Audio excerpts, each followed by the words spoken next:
Class 10th maths का ये question MCQ में बहुत आया है और इसको बनाने का मेथड उससे भी ज़्यादा इजी है।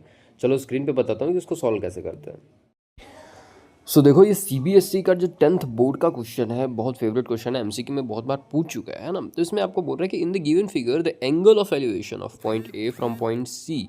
ठीक, दैट मीन्स क्या कि आपको फाइंड आउट करना है, हिंदी जो मीडियम के बच्चे देख रहे हैं उनको बता दूं कि आपको फाइंड आउट करना है उन्नयन कोण जिसको बोलते हैं। अब एंगल ऑफ एलिवेशन को हम लोग कैसे फाइंड आउट करेंगे, इसमें इस छोटे से सीरीज में मैं आपको समझाता हूँ। ठीक, बहुत ईजी है।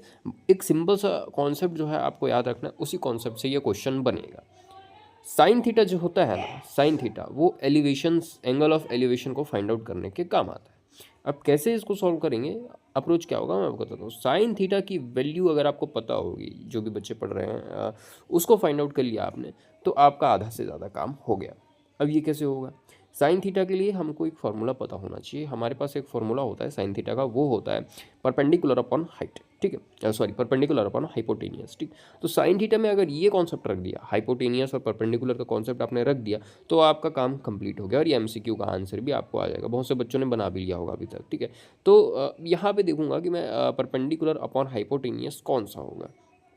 अब अगर आप इस क्वेश्चन में देखेंगे, इस डायग्राम में देखेंगे, तो आपको सीधे सीधे दिख रहा होगा कि परपेंडिकुलर और हाइपोटेनियस कहाँ पे एग्जैक्टली सिचुएटेड है। अगर ए बी वाले को देखूँ मैं, अगर आप इस डायग्राम पे फोकस करिएगा, ए बी वाले को देखूंगा, ठीक है, तो हमारे पास जो है परपेंडिकुलर रहेगा, लेकिन हाइपोटेनियस की बात करूँगा तो वो ए सी है। ठीक, हाइपोटेनियस यहाँ पर ए सी है और परपेंडिकुलर यहाँ पर ए बी है। अब बस कुछ नहीं करना है, ए बी डिवाइडेड बाई ए सी करेंगे तो आपका आंसर आ जाएगा और उसका फिर हम लोग थीटा निकाल लेंगे। ठीक, अब इक्वल लेके चलते हैं, बहुत इजीली इसको करते हैं जल्दी जल्दी से। ठीक, अब ए बी और ए सी की वैल्यू यहाँ पर रखते हैं।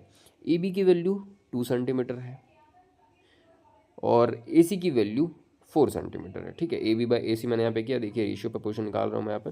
तो ए बी की वैल्यू 2 और ए सी की वैल्यू 4। अब यहाँ से क्या होगा, डिवाइड हो जाएगा, ये 1/2 है ना। तो 1/2 हमारा जो आया वो हमारा थीटा का वैल्यू आया है। अभी फिलहाल में थीटा का जो वैल्यू है रेशियो के फॉर्मेट में वो आया है। अब मैं चेक करूंगा कि साइन थीटा में, ठीक है, साइन थीटा की जो टेबल होती है, अगर आपको ट्रिग्नोमेट्रिकल वैल्यूज याद होंगी, तो साइन थीटा में 1/2 कौन से एंगल में सिचुएटेड होता है। साइन थीटा में 1/2 जो है वो कौन से एंगल में सिचुएटेड होता है। तो अगर जिसको याद नहीं है वो एक बार टेबल चेकआउट कर सकते हैं, और जिसको पता है या आंसर अगर देखेंगे तो साइन थीटा में 30 डिग्री में जो वैल्यू आती है वो 1/2 के इक्वल आती है। तो इसका ऑप्शन ए करेक्ट आंसर होगा। ऐसे ही क्रेजी कॉन्सेप्ट के लिए मेरे चैनल को फॉलो कीजिए और सब्सक्राइब कीजिए।